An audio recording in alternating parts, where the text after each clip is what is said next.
नेपाल की 20 बड़ी खबर जिसको जानना आपके लिए बहुत जरूरी है। तो चलिए शुरू करते हैं नेपाल की बड़ी खबर।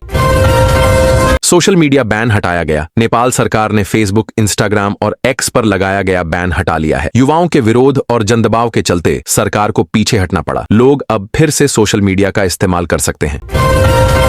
अब बढ़ते हैं अगली बड़ी खबर पर। नेपाल के प्रदर्शनों में 19 मौतें। भ्रष्टाचार विरोधी प्रदर्शनों ने नेपाल को हिला दिया है। अब तक कम से कम 19 लोगों की जान जा चुकी है और सैकड़ों घायल हुए हैं। अस्पतालों में घायलों की भीड़ लगी हुई है।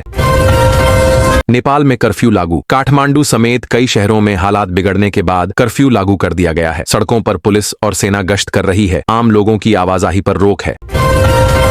अब बढ़ते हैं सबसे बड़ी खबर पर। पीएम ओली का इस्तीफा। लगातार दबाव और जन विरोध को देखते हुए प्रधानमंत्री केपी शर्मा ओली ने इस्तीफा दे दिया है। राजनीतिक भविष्य को लेकर नेपाल में असमंजस की स्थिति बनी हुई है।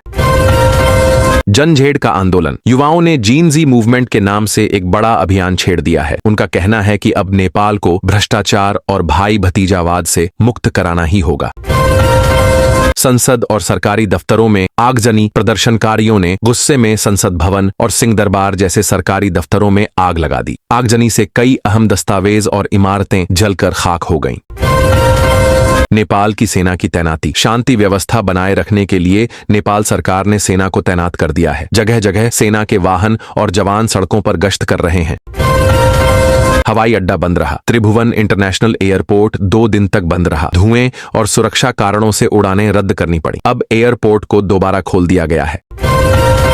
अरबपतियों की हवेलियों पर हमला। प्रदर्शनकारियों का गुस्सा सिर्फ सरकार तक सीमित नहीं रहा। कई जगह अमीरों की हवेलियों और महंगे घरों पर हमला किया गया और लूटपाट की गई।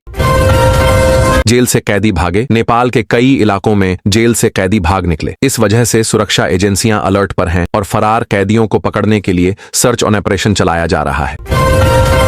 पुलिस बनाम प्रदर्शनकारी। पुलिस और प्रदर्शनकारियों के बीच लगातार टकराव हो रहा है। आंसू गैस और लाठीचार्ज का इस्तेमाल किया जा रहा है। वहीं प्रदर्शनकारी भी पत्थरबाजी कर रहे हैं।